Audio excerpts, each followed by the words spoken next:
We're off, mate. I feel like we've already had a podcast and spoken about everything that we should have been speaking about, and we should have turned this on about 2 hours ago. 2 hours ago, yeah. So we've just done some breath work, some movement, getting you feeling limber. But how you feeling after that? To be fair, unreal. I woke up this morning really excited to come in and learn a bit, and you can always learn.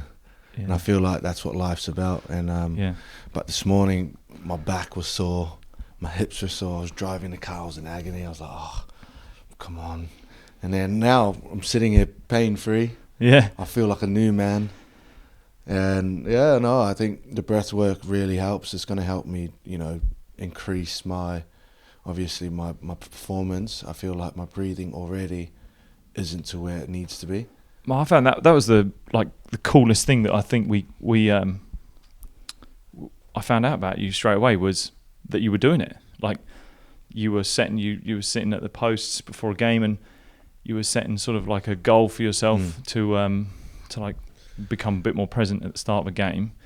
And you were already doing it, and you kind of just want to enhance it a little bit. It was amazing. Yeah. Like I think we were talking about Ollie before, Save Your World. I think he kind of brought it into me.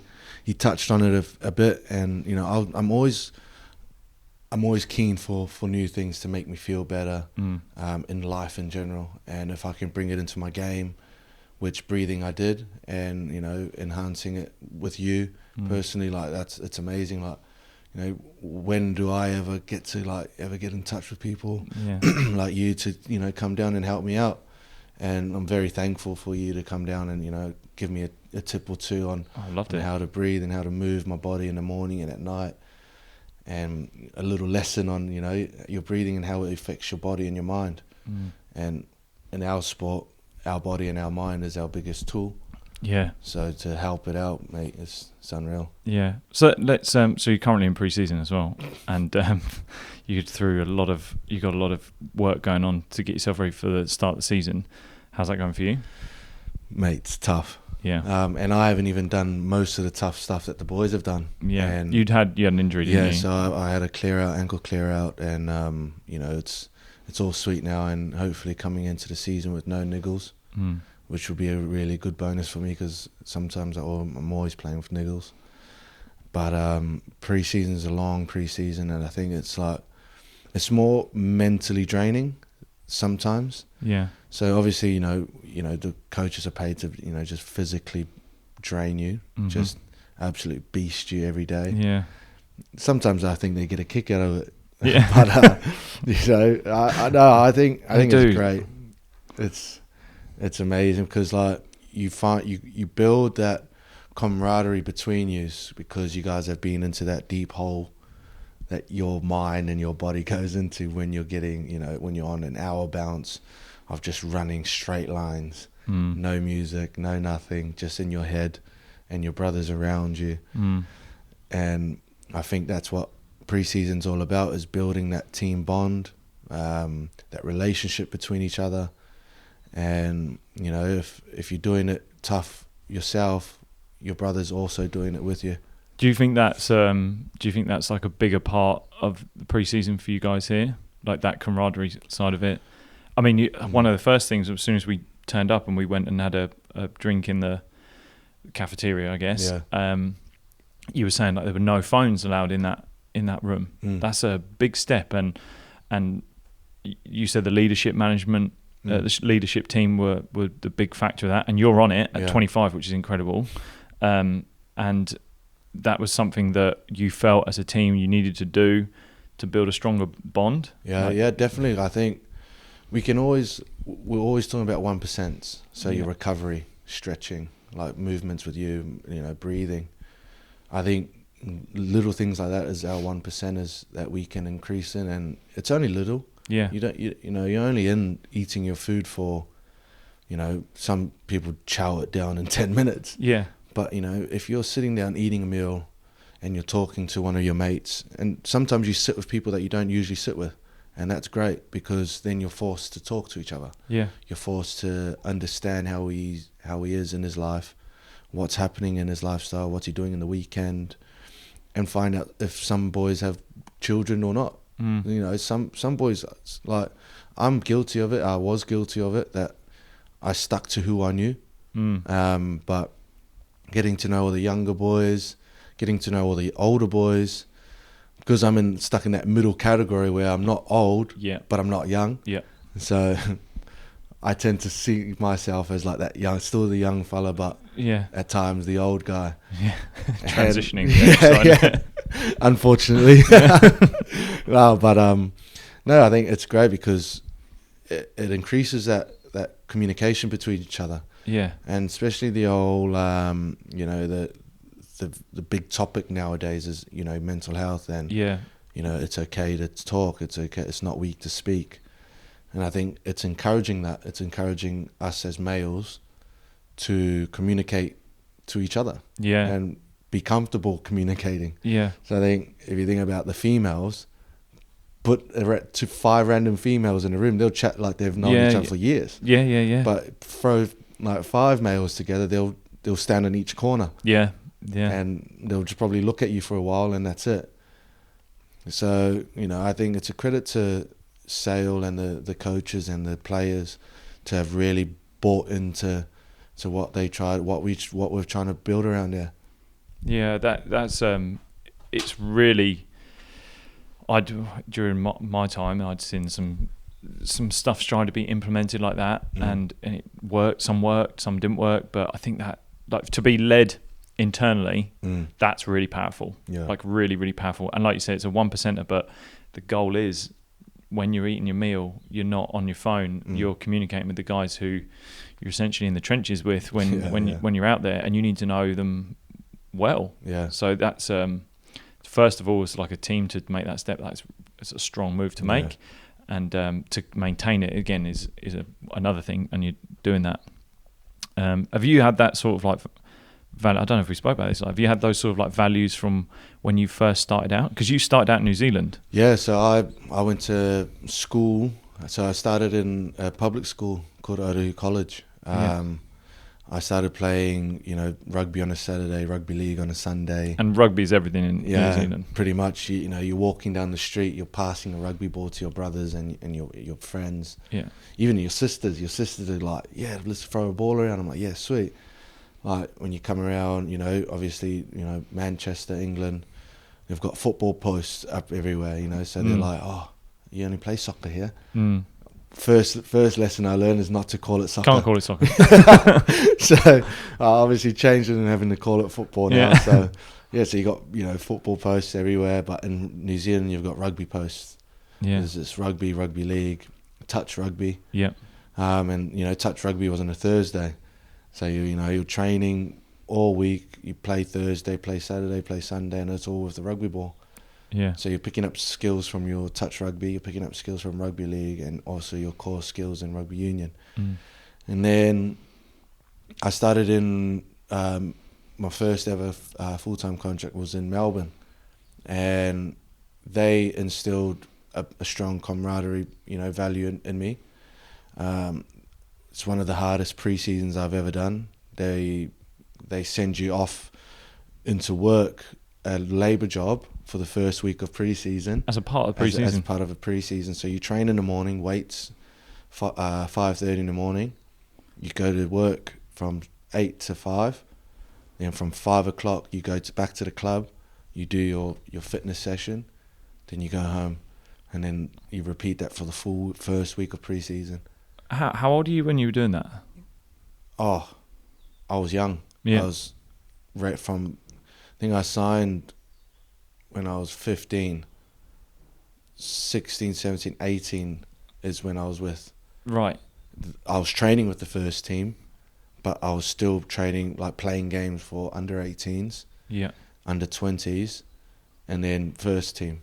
So where's that's Melbourne Storm. Melbourne Storm. Yeah. Wow. So I was with Melbourne Storm then, and then when I broke into the first team, well, I didn't break in first team. It's called a apprentice job. Right. It's a fancy word for what do you call a bum boy? Yeah. Okay. So you go and clean shakers, protein shakers. You just got to do all the jobs that. Yeah. Go set up training, clean up training. Yeah. Sometimes some of the boys will make me clean their boots. Yeah. So I've been I've been and done all the what the young kids would do now to build that, like, I know a certain hierarchy, but also be accepted into the team. Yeah. And then I think come Christmas time, you end up going into a camp, and they call it an SAS camp for 3 days. So within that 3 days, you'll probably get 2 hours sleep.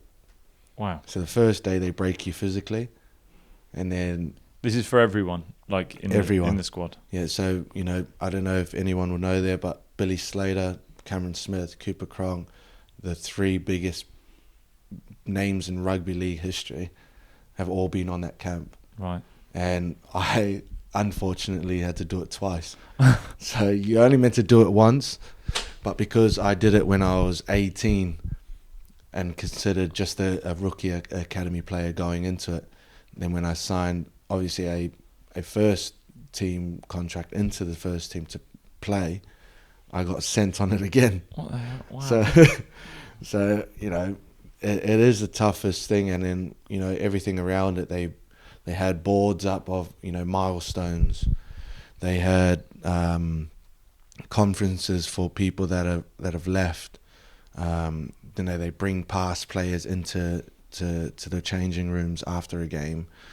They give past players a jersey to present to the debut player. So there's really a lot of value building around it. And I know that sort of if you look at around sort of what was explained in the book Legacy about the All Blacks, like they talk about that earning the jersey and the sort of the journey that each person has ever gone on, and really instilling the values in. Well, yeah, you were 18 years old, like in an 18-year-old to earn it. Yeah. So you just don't feel it's given to you, and that's a hell of a journey for like learning your values in the game. Yeah, definitely. I think that's where I became who I am as a player. Okay. I think it all came down to Melbourne Storm. I think every good coach in the world, even NFL players and NFL coaches, have gone to Melbourne Storm and being like, can I come and watch your trainings, or understand how you coach or how you teach or whatever.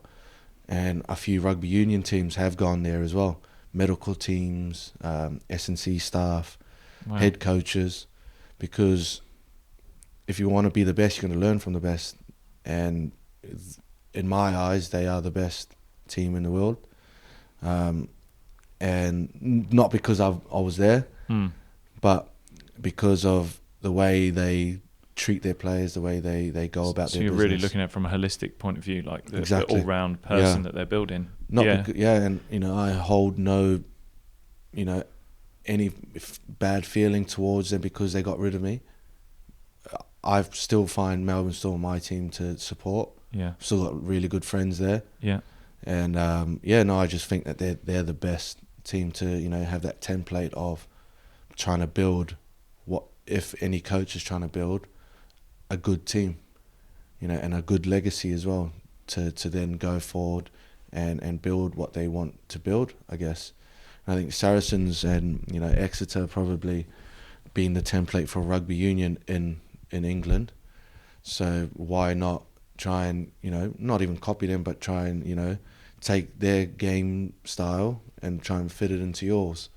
So all the teams are doing it.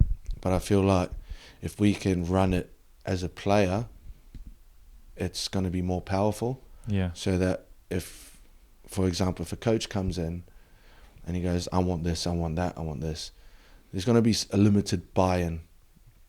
But if you have a leadership group that brings it into you and is led by that group, then players have no excuse. Yeah. Because they're like, if he's doing it and I want to be a leader, I need to do this. Yeah. And so, and I think we've got great leaders. We've got John O'Ross, our captain.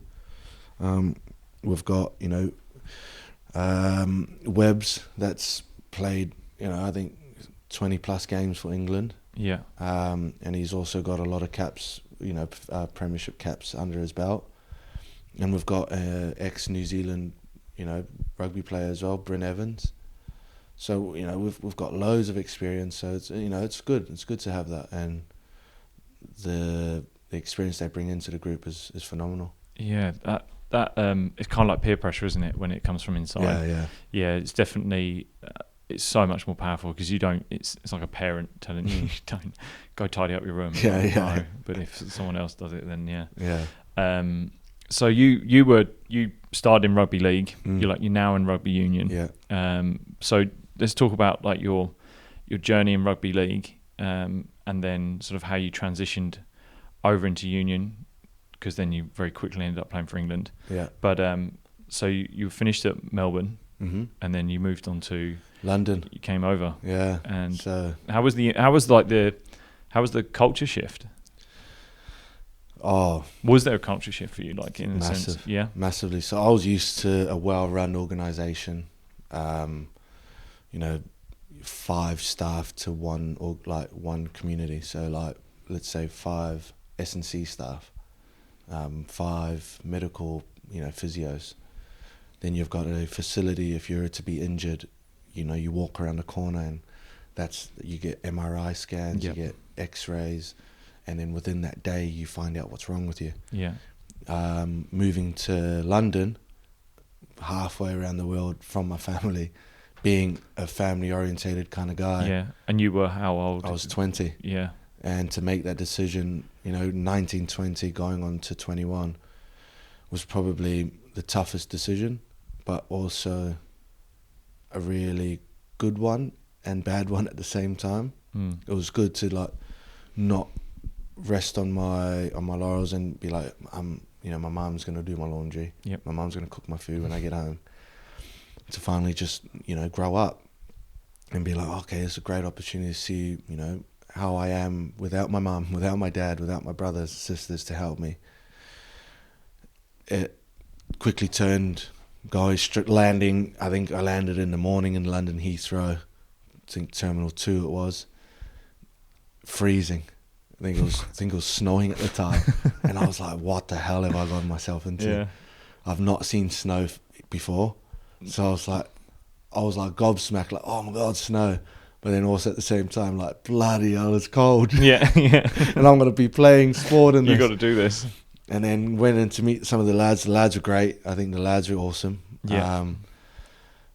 But the organisation as a whole, I think we had a teacher physio as our head physio. Okay. So just straight a out of complete uni. transformation. Yeah, and we got relegated that year. So rugby wise, probably wasn't the best, but experiencing London as a whole, as a city, and as meeting new people from around the world was amazing. I think we had a great group of lads. And then from there, when we got relegated, I moved to Leeds, and that was a small town called Castleford. Yeah. I played there for 2 years, and then, it was a great time. I enjoyed the fans. I enjoyed the players. We had a few players from from Australia, and I knew some of them, and one of them is my second cousin by marriage, Ben Roberts. So it was great to have him there. It felt like family. He had his family there, so I was always surrounding myself with him, because you could never get rid of that homesick feeling. Even though I went home every off season, just was a big struggle for me. I needed a family figure there, and Ben Roberts were the one. Sorry.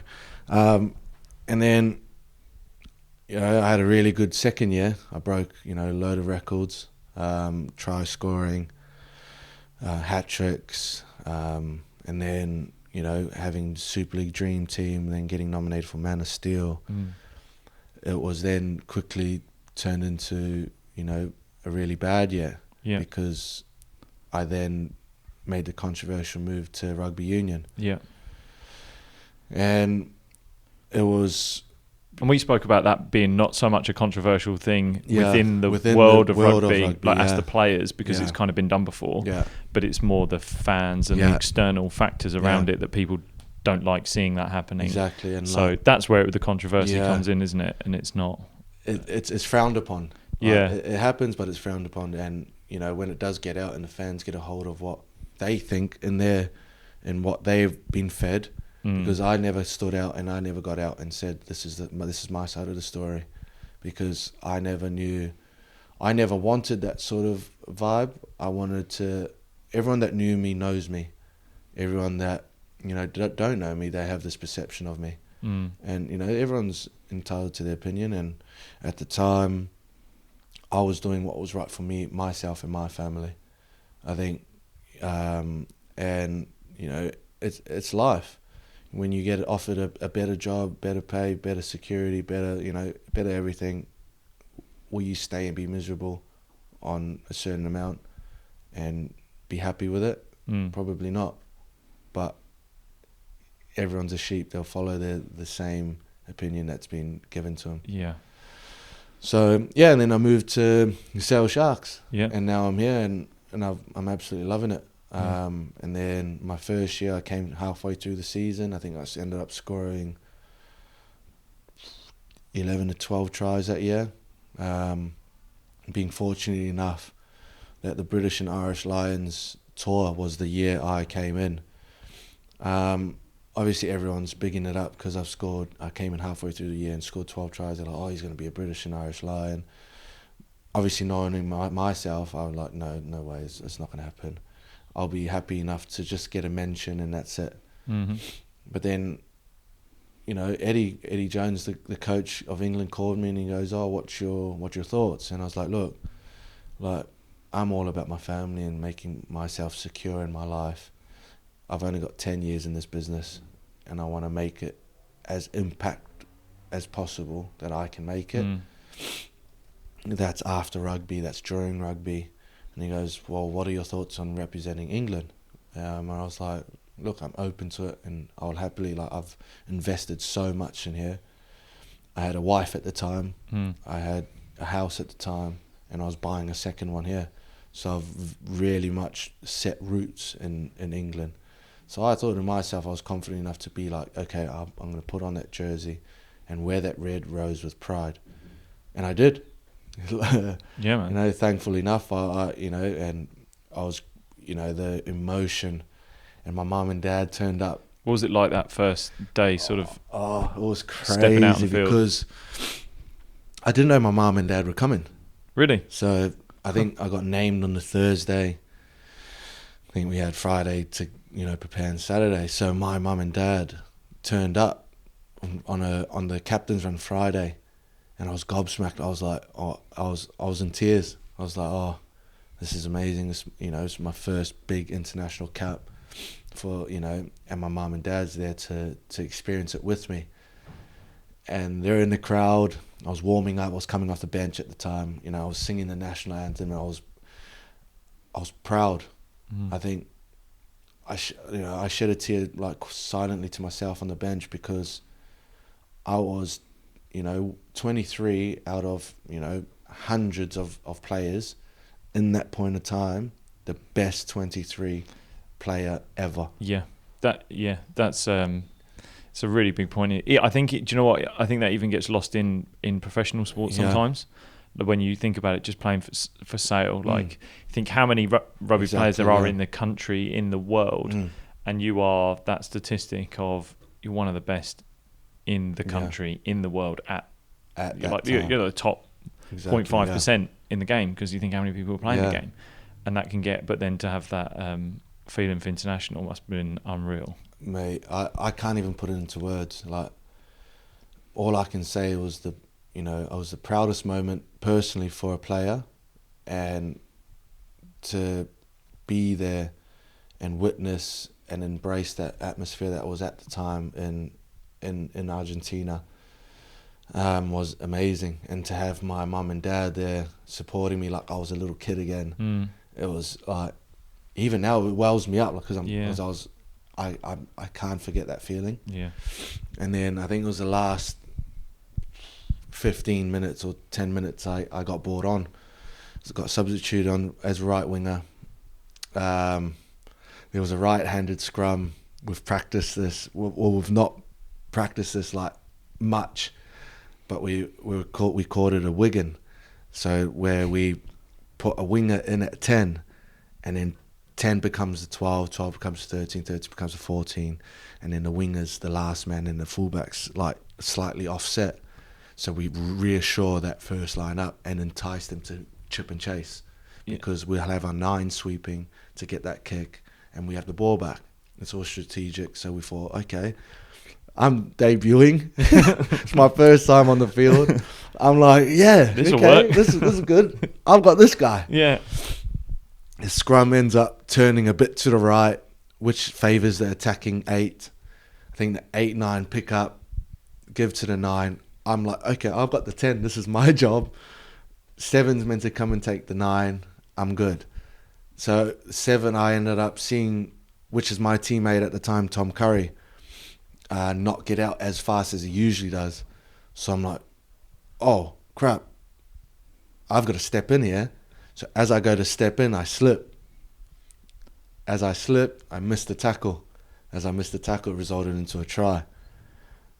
So obviously me feeling like, you know, the best thing in the world, now all of a sudden ant-sized small. Yeah, a mistake's happened. Big world. And I was like, oh, okay, no, that's fine. You know, it's my first touch, that's fine. I'm going to get it back here. Yeah. Kick off, I'm going to, you know, run as fast as I can and do as well. Kick under the post, they kick it over.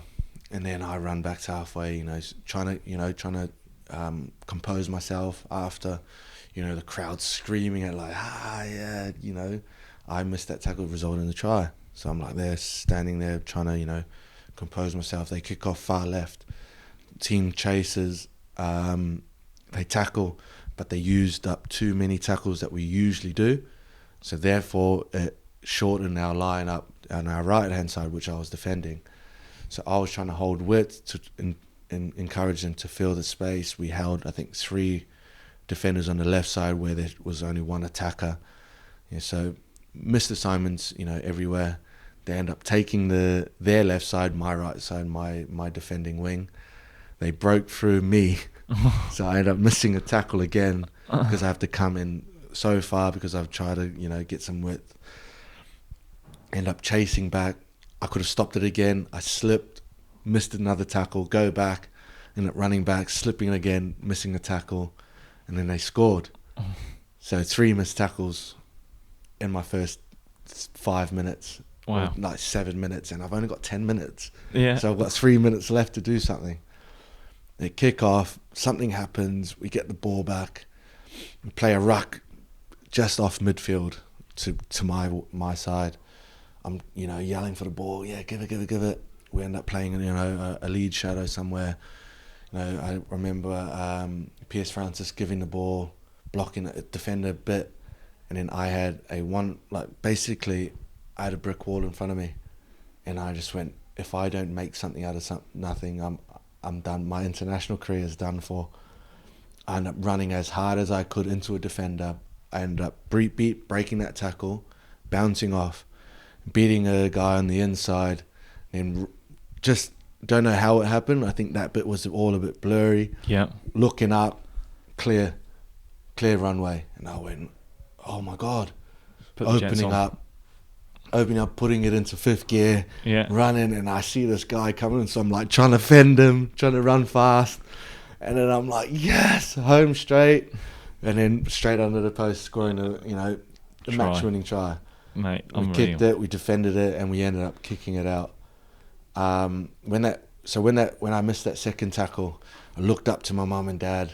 I was like, I'm done. Like, I'm going to sub myself off. But if it wasn't for that last bit, like I said in my interview before, it was the best and worst debut ever. What like an amazing! It's such a good analogy for like when you think you're down, you're always in it. Yeah. Like you can always in sport, and I guess in life as well. Like you can always make something happen. Exactly. And and you've choked, like even throughout you're telling that story, like you just the physical passion you had for it. The fact that like yes, 1 knockdown, messed up, second messed up, third knockdown, messed up, but like your attitude was, can I make something happen again?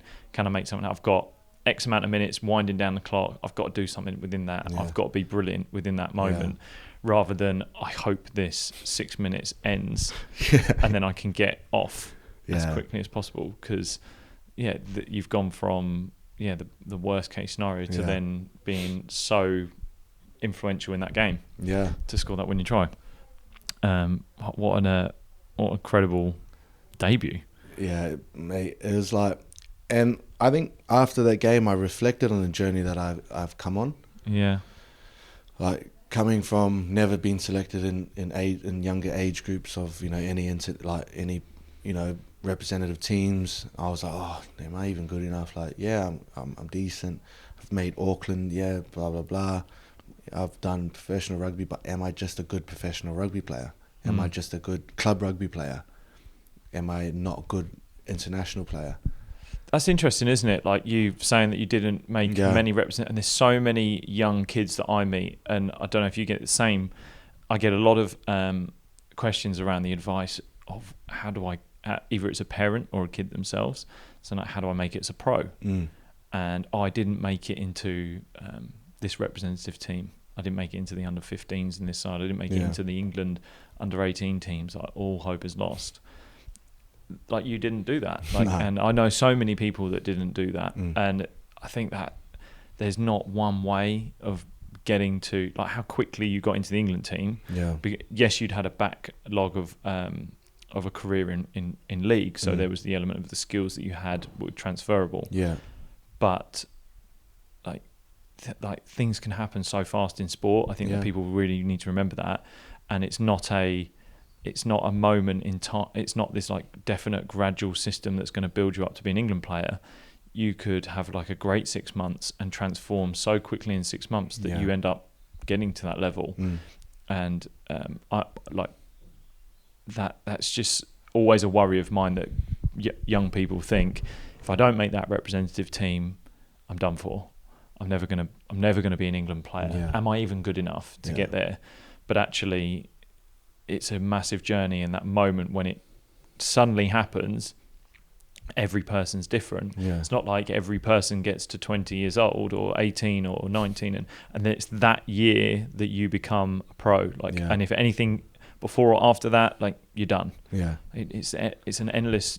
It's a different journey for everyone. It's finding your own way. I think if you look at NBA in America, there's a guy that debuted for LA Lakers, I think at the age of 35. Yeah. So the dream never ends. Yeah. So look at that guy. I understand. You can you can play that kind of sport till you're that age. Physical sport is kind of different. Yeah. But that's only, the tiniest bit of information that I know now, that guy was 30 plus years old and still made his debut. Yeah. Because of all the hard work he put on from, he didn't give up. And I feel like that's where, you need to bring yourself to, is just, if you just keep chipping away, knocking on doors, eventually one's going to open.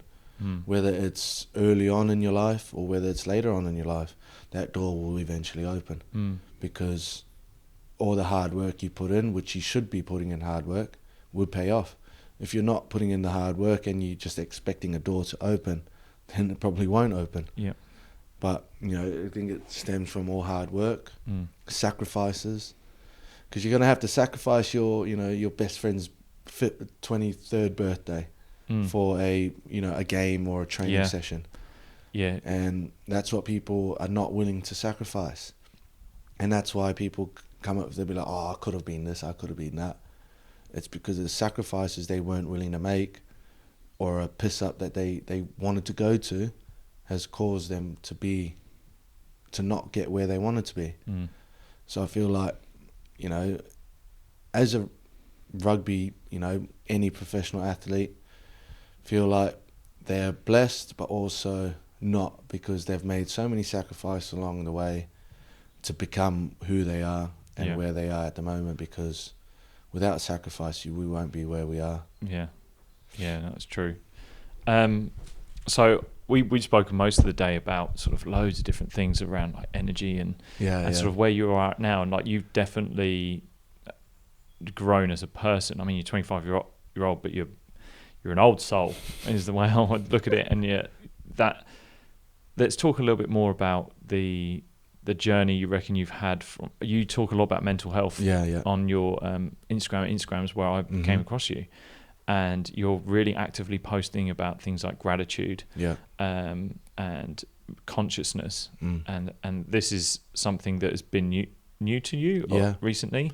So let's talk about maybe like how your journey of that came about. So where you were in the professional game younger, so I guess where you're kind of growing it now. So I think when I was younger, I created what we were calling an identity, a character that I thought I was.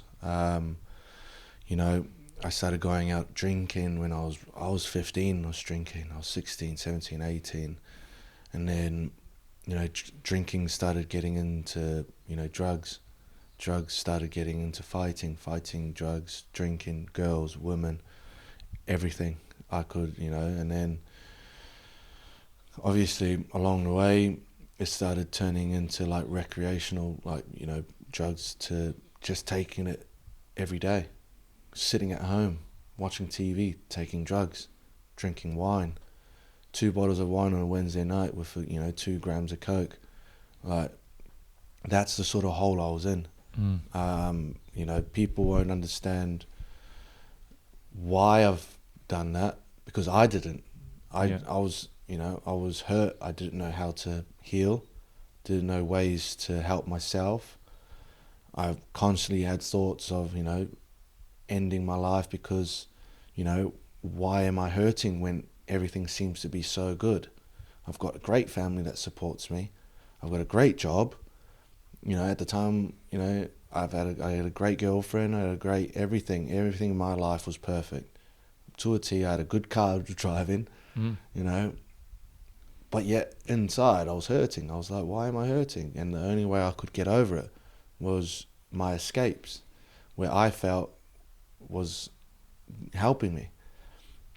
So the drugs, drinking, sleeping with women, those are all my external uses of escaping my internal feelings.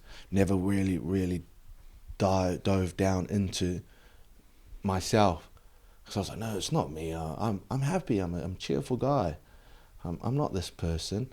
So then obviously splitting up with my wife at the time, coming into Manchester, I met a guy called Ollie Payne. He runs Save Your World, and basically he was my consciousness. He was always that little voice in your head telling you, no, this is what you should be doing. No, don't be lying. No, tell the truth. Yeah. You said you had a phone call from him. Yeah. And that he just answered the phone. You just said, like, how are you? Yeah, I'm fine, man. Yeah, don't lie. It's crazy. It's like, it's an energy. And I didn't really understand at the time. So I was like, oh, mate, I just want to feel better. Just give me something to make me feel better. But it wasn't. It's not an external thing that you can just get to be better. It's not a medicine that you can be like, here, take 1 tablet a day, you'll be sweet. It's not. Mental health is and mental issues, or whatever that word you want to use for it, is daily. And it's a muscle. Your brain's a muscle. So you got to constantly work on it. It's like going to the gym and wanting bigger biceps. You go to the gym, lift curls. So every day you got to practice your gratitude. Every morning, what are you grateful for? And you write your list down, and mate, my list is long. I'm grateful for so much. And unfortunately, the word grateful nowadays is overused. It's a cliche. But if you use gratefulness as a living and as how you live your life, it becomes something more than a cliche. It becomes your life. It becomes everything. And going through what I went through, I fell back into that depression. I fell back into that old habit of that old cycle I was running through: drugs, drinking, women, drugs, drinking, women. And even with Ollie's help, I was still slipping up here and there. So I wasn't perfect. As soon as I met Ollie, I wasn't being like, oh, it's fixed. It's straight fixed. away. Like, yeah, you're amazing. It's constant work. So that's why, and he kept reassuring me. He's like, mate, look, like, it's not perfect. If it was a perfect world, everyone won't be as imperfect as they are now. no one's really perfect. Everyone's got their flaws, so don't worry. Pick yourself up. Have a good weekend. Go to the sauna. Release all that toxic energy that's inside you, which is the alcohol, which is the probably I was smoking, and come fresh and then call me. And then he started making me aware of how to be present, how to live your life, not thinking about too much behind you, which I was, probably because I was like, why did I do this? Why did I do that on the weekend? What they call the beer fear. Yeah. Why? Yeah. Like waking up like, oh, what did I do now? I blacked out. And then he basically just went, look, like, you've got all the right, things with you. All you need to do is just stay consistent. So that's waking up in the morning, being grateful, telling yourself what you're grateful for. Waking up, if you're to go away from your dogs, that moment, that exiting and entry moment, being there, saying goodbye to your dogs. Okay, dogs, I'm going. Catch you later. When you're driving, understand where you're going, why you're driving there. That's a really interesting one. Even that exiting of yeah. I've never actually delved into that more. That being able to, it's really easy, isn't it, to just say goodbye to someone, shut the door. Yeah. And in a really sad sense, like you hear so many people like, in the worst case scenario, someone having a car crash, and you're like, I wish I'd said goodbye to them. Yeah. I didn't get the chance to say goodbye, but we never really get the time to actually. We take saying goodbye for granted. Yeah. That's an amazing thing to be present, saying goodbye to someone. Like, I'm saying goodbye to you. Yeah. I'm here right now to say goodbye. Yeah. And that's power. And I guess even saying hello. Yeah. Saying hello as well. It's massive because I think English people have that saying all right and walking past, because I think when I came here I was like, when someone walked past me, all right mate, and I'm like, hey pal, yeah, I'm good, thank you. And they're already 20 minutes behind you. They're already gone. Yeah, they're gone. So I'm like, it's really true. Okay, so then I'm like, when I was here I kind of adapted it and I was like, all right mate, and then walked off. Yeah. Now if someone says all right, I'll stand there, look them in the eye, hey mate, how you feeling? How was your weekend? Good. Yeah. I'll have that interaction with them and be present in that interaction, not start walking off and be like, yeah, good. Yeah, and it's a mindless conversation. Yeah. And it's you're really gone.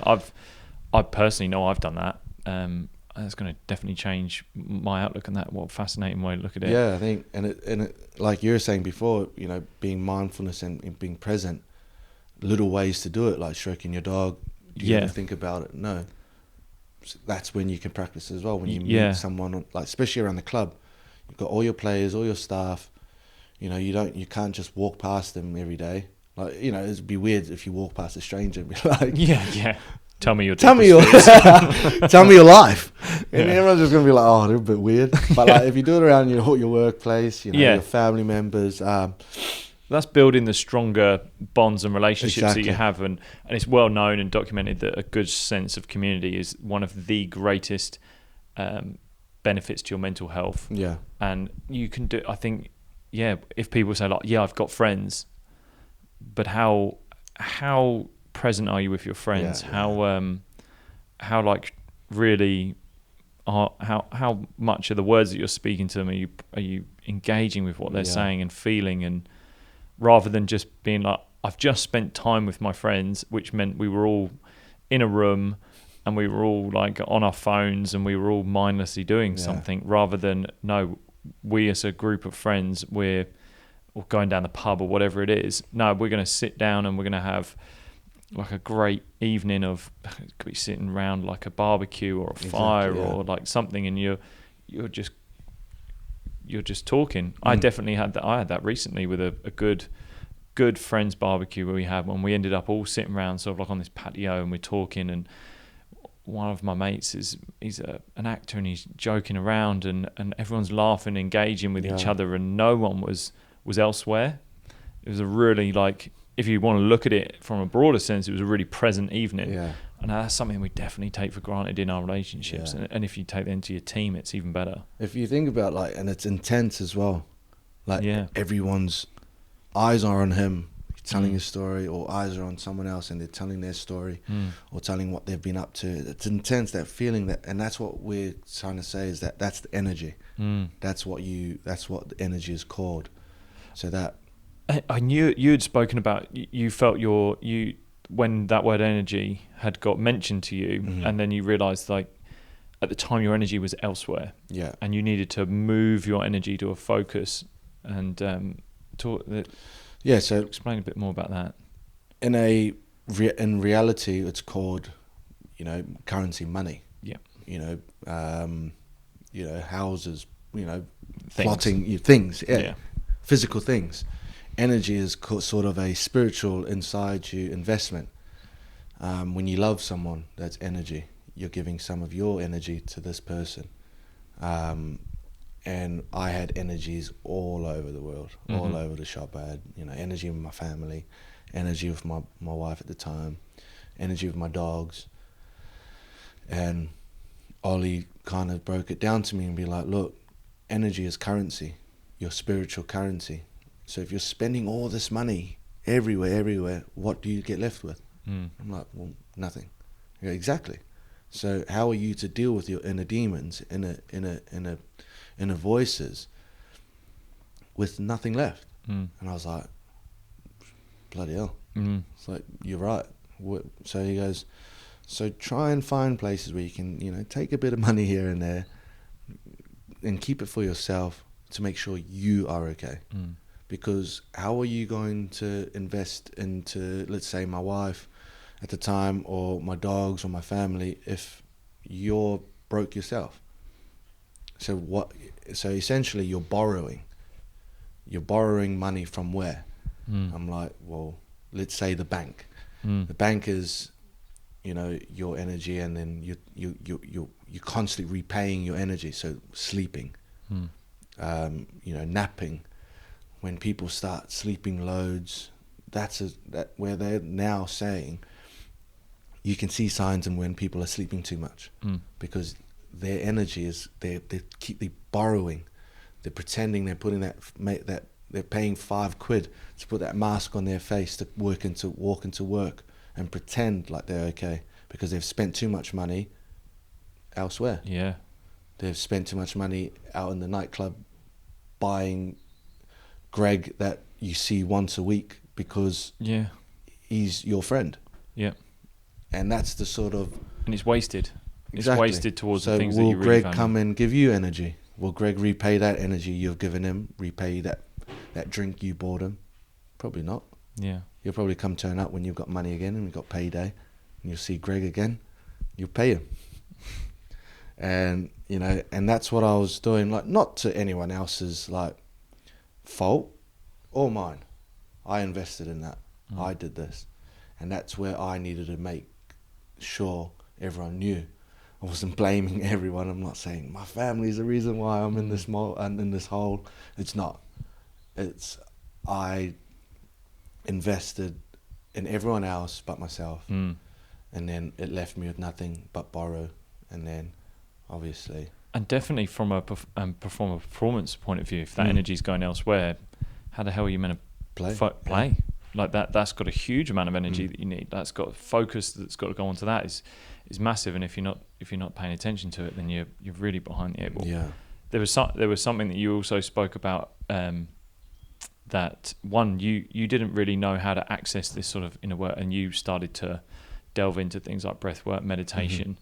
And one, I think the cool things you told me was that your girlfriend at the time, like the buy-in from her had been really good. Yeah. And there were moments where you would come home stressed and you knew you weren't yourself, and say, look, babe, can we sit down and do 10 minutes meditation? Or it might be vice versa. You said, like, she might come in and know that she's flustered and wants to calm down. And to do that, you said as a family, you sit down. Yeah. And do that. So it's my girlfriend now. Yeah. So she will go down, and I'll come home. I've had a stressful day. Someone's cut me off, and driving home, and it's pissed me off. It's like, but then obviously calm state. Can you have controlled that? No. So why are you giving your energy, and we'll go back to energy, to that person? Because you can't control it. So let it go, but I couldn't. I was already in that frustrated state of mind. I've let it get to me. I've let training get to me. But the whole frustrations of, a set move that I'm meant to be in messed up, and it affected me. Yeah. So I've gone home. Mrs. at home. She's finished early from work.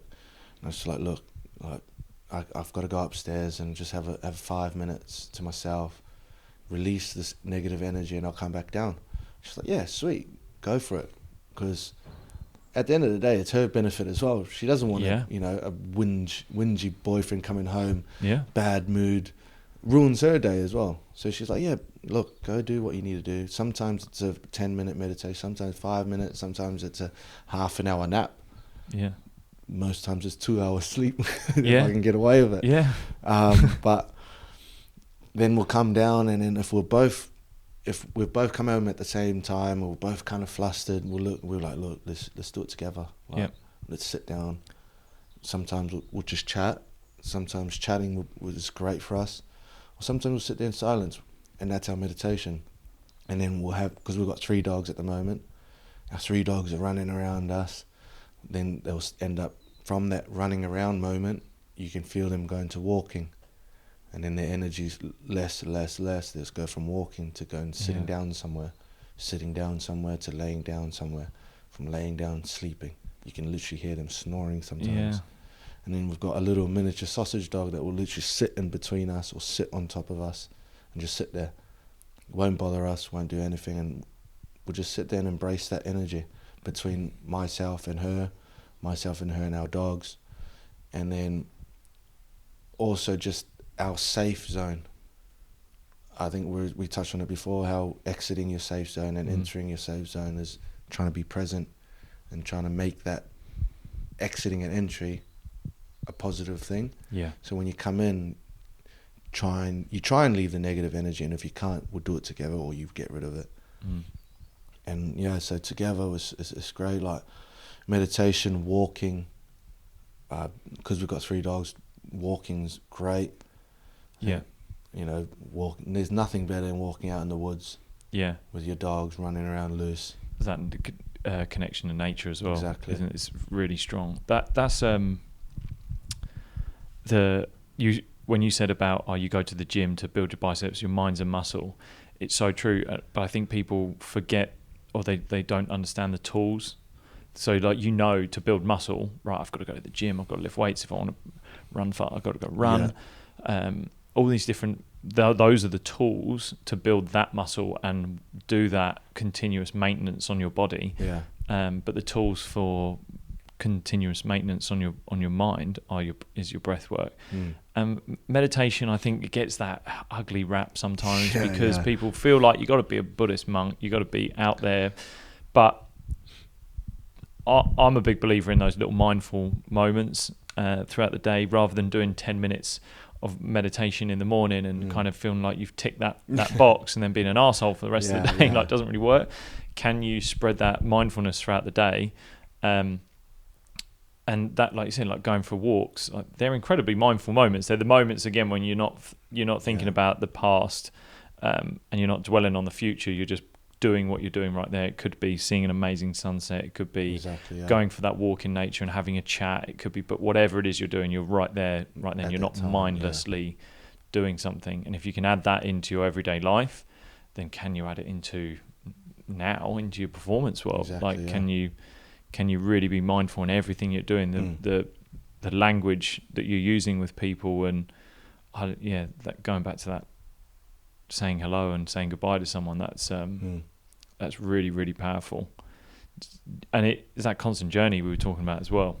Definitely. And it sounds like you're really on it. But I found it amazing that you already do this sort of stuff, that you've kind of naturally done it. You've gone through it. Do you feel like it's also affected your relationships with your parents, even family back home? Because a word like energy, it definitely got like that. You talk. There's a lot of ancestral work that goes on in New Zealand, and the talk around it's like the haka and spirits and things like that. Do you feel, have they seen this change in you, and has there been a change in reaction to you as a person at all? Yeah, I think they have. Like they've obviously known that what I'm doing at the moment now as well. So they've, you know, they love it. I think they understand where I've come from and why I was that way when I was at home. Obviously, my journey, like I've just said to you, and why I was doing that. And then now, like I've got, you know, a couple of campaigns that I'm an ambassador of. Yeah. With mental health, and like you're saying, no one knows them tools. Well, now they're going to. Yeah.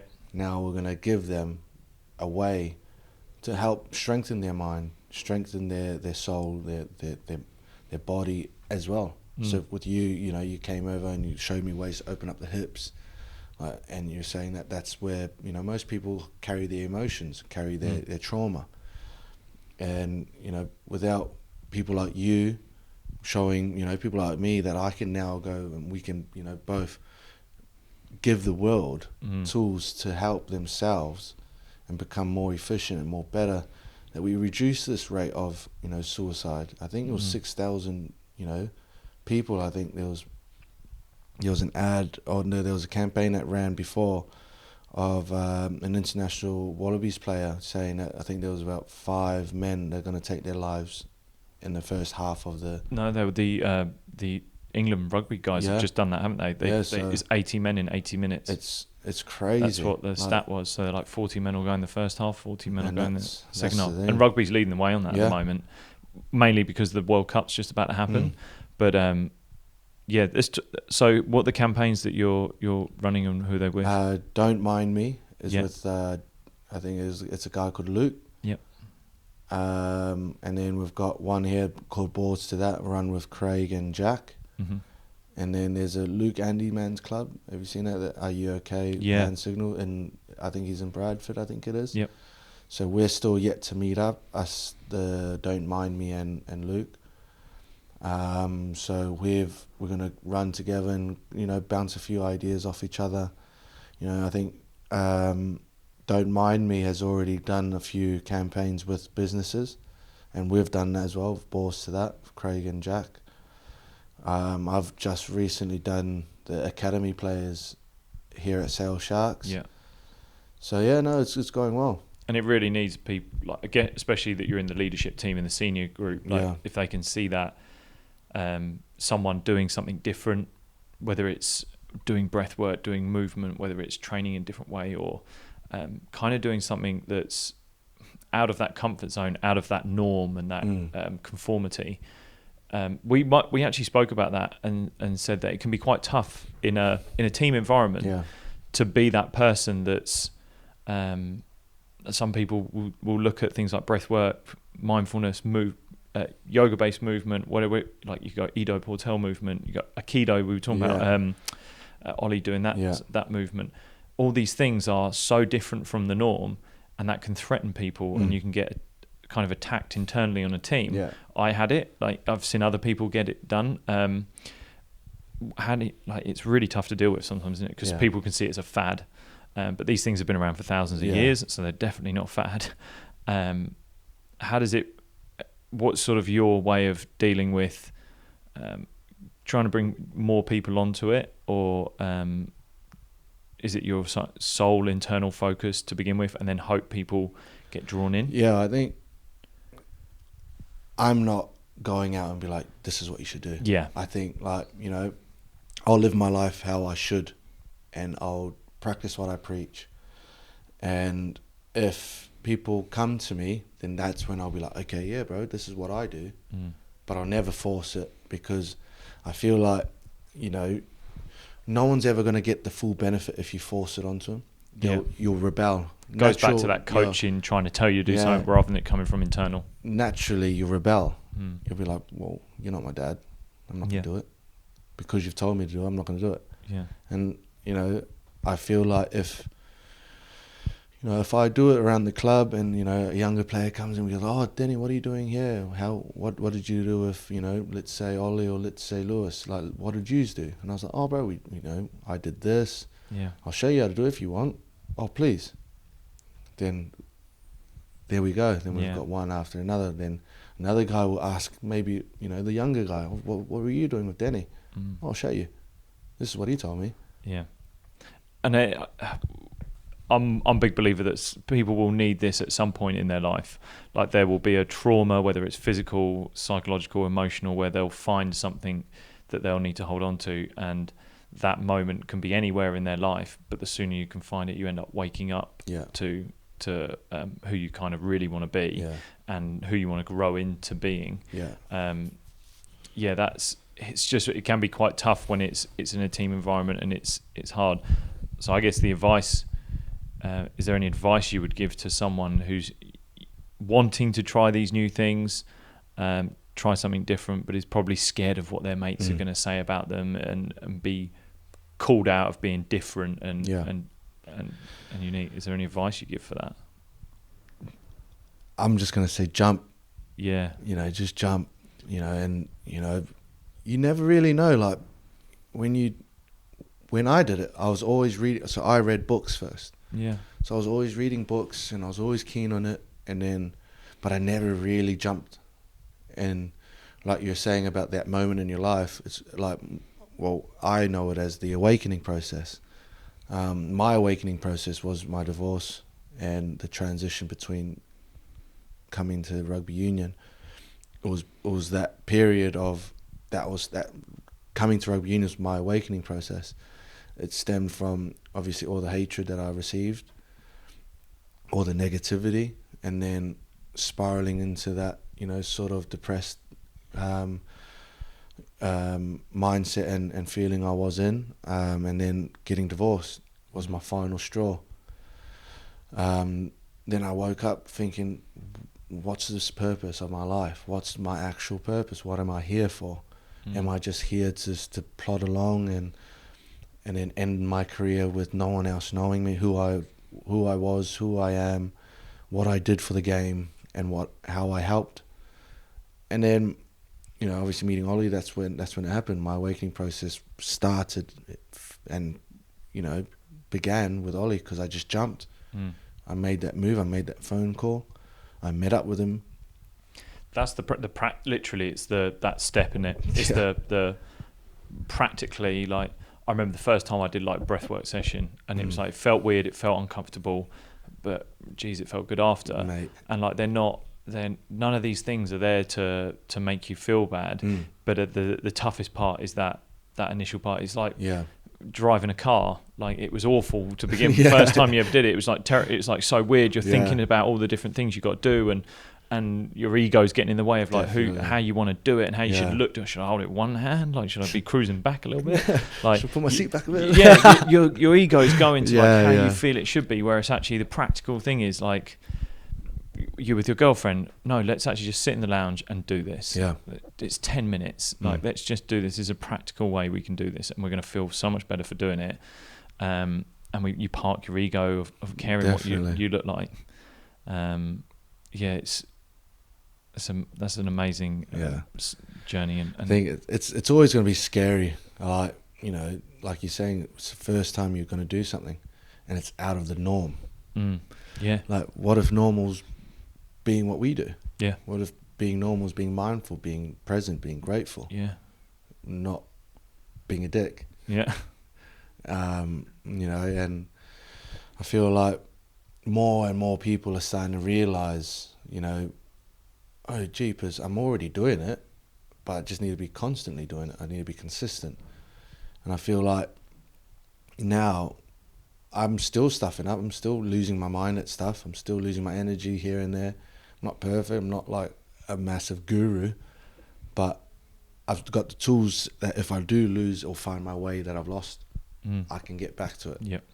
And I can always develop it. And I'm, like I said, I've met up with you now, and I've enhanced my breathing where I knew I can always get better, but now I've got that tool that you're giving me. Being like, here you go, Denny. Here's a spanner. Yeah, it is. It's, I talk about it being like you have a shed. You have a shed. And at any one point, you have a toolbox within that shed, and that toolbox is full of pieces of tools that you need at certain points throughout life. How full is your shed? Like, how full is your toolbox? So if you don't have them, then you're not going to know what to do in a moment of stress, and that stress is in life, but you can also use these tools for. We spoke about using them on the field and improving your performance out there, which I think is really exciting for where your season's going to go. You're obviously like the season's changing with the World Cup going on, so you've got a bit of time. But seeing how that sort of will enhance how you like play, that'd be amazing. Do you feel also with the tools you've got, you would feel? I guess it's never an easy thing, but slightly more stable when it ends. Yeah. Yeah. I feel like becoming present has also kind of been like, oh, okay, well, what can I do? Can I make this a thing? Can I do this after rugby? And realizing that sport is never going to be there has helped me prepare for when I'm not. So, if you're not preparing, you're preparing to fail. And, that's the thing that I'm doing at the moment. I'm also, trying to network, connect with people on Instagram, because, social media nowadays is great. Yep. And, connecting with a lot of new people is great for, for myself and other people, just to find where they want to go, where they want to go in life. And obviously I wasn't the best in school. I only went to school to eat my lunch and play rugby. So I'll try and skip school here and there. Yeah. So obviously qualification wise, I'm probably not the best, but I need to find something where I need to, stick my head in and go for gold. Yeah. So I will find my way, and this has helped me, because if I would have been asleep the whole time, I would have just, and then woken up when I'm retired and it's too late. Yep. So that's the reason why I'm really grateful for, people have come into my life for the sole reason why I've awakened. Yeah. And now you can pay it forward as well. That's why. So what's the future holding at the moment for you? For me, what's the goal really from a rugby point of view? From a rugby point of view, getting back into England. Yeah. I think the England fold will be massive for me. I'll never take that for granted ever again. And then just play some good footy here and get back to how I was when I was a kid, just absolutely loving every 80 minute of it, of the game, and when I come off the field being broken and loving that feeling of being like, I've left literally everything in that game. I'm not saving it for a game next week. Yeah. I'll recover this whole week and I'll go again and do it again. And that's what I want. And me feeling now is how I'm going to go into the games. I'm going to give everything 100, and come off that field knowing I've left it all out there. And then on Sunday I'll have my nice cheat day, eat whatever I want in the world. Monday, and then rejuvenate, and then start my whole process again. Yeah. And with the tools you've given me and Ollie's given me, and they're surrounded by my friends and my family, my girlfriend. It's going to be, it's exciting. Yeah. I think to start a season how I've left off, or how I started the halfway through last season, and knowing what I know now and how to deal with my breathing and a certain aspect of a game, the energy from what Ollie's taught me to not give when something happens on the left side of the field. Why should I get angry about it? Just leave it. Save your energy for when you get the ball and you need that energy you've probably used when you've shouted out down there. Yeah. So I think, I'm excited. I'm very excited for my season ahead, and hopefully getting back into the England squad. Yeah. And I'll probably look further down and say I want to be a British and Irish Lion. Yeah. I want to go, and become one of them. Yeah. And it's only a few, and it's a big accolade in your career. It's massive. And then when I finish, it's like it's a cafe gym. I'm looking at a cafe gym. I'm looking for a gym where it's a safe zone, where you don't have to feel afraid because you're not as muscly. When you go into them bodybuilder gyms and you're like, I'm a bit smaller than everyone else. Or if you're a new mum and your body's not where it used to be, it's a safe gym to come in, and you're going to come in, You're gonna be greeted warmly. You're gonna come in and be like, oh my God, this is where I need to be, and get their energetic fill. It's like going to the bank and being like, is my paycheck? Yep. Bang, that's what I want. And that's from a spiritual point of view. And then physically, like, just improve people. And in my cafe, I'm going to make sure that it's all organic food. They're fueling their body. I'm not the best with my diet, so, you know, I don't really care because it's my body. I'll do what I want with my body. But there's an option. There's what people, if people want it, there you go. But if you want a dirty option, go to Macca's down the road. Yeah, I got so you. Like, that sounds awesome. Yeah, so energetically and physically, I want to build people up. I want to build them up and be like, this is you. You're David versus Goliath, and you're going to win it. Yeah. And that Goliath being the world, you being David, you're going to grow out and smash it. Yeah. So that's what I want to give to people. Mate, amazing. Where mate, I think you're on the road to being like a truly inspiring person, not only in this local community but in the game of rugby. Like the journey you've gone through, the stuff that you're engaging with, people are waking up, people are are opening up to these ideas, and I feel like you're going to be massively one of the people on the forefront of this. Where can people find you best? Like, where's people? Probably Instagram's probably my best, platform to really get in touch with me. I'm always, I'm always looking at my messages. I'm always replying to people if they need help, if they want a bit of advice. I'm trying to post, be a bit more proactive in my posts, my stories. And your handles? It's at Denny_Solomona. So yeah, mate. Thank you so much for your time. I've had a great morning and afternoon with you. Same. Conversations have flown so deep. It's been awesome. But thanks so much, man. Cheers, brother. Have a good rest of the day. Cheers, bro.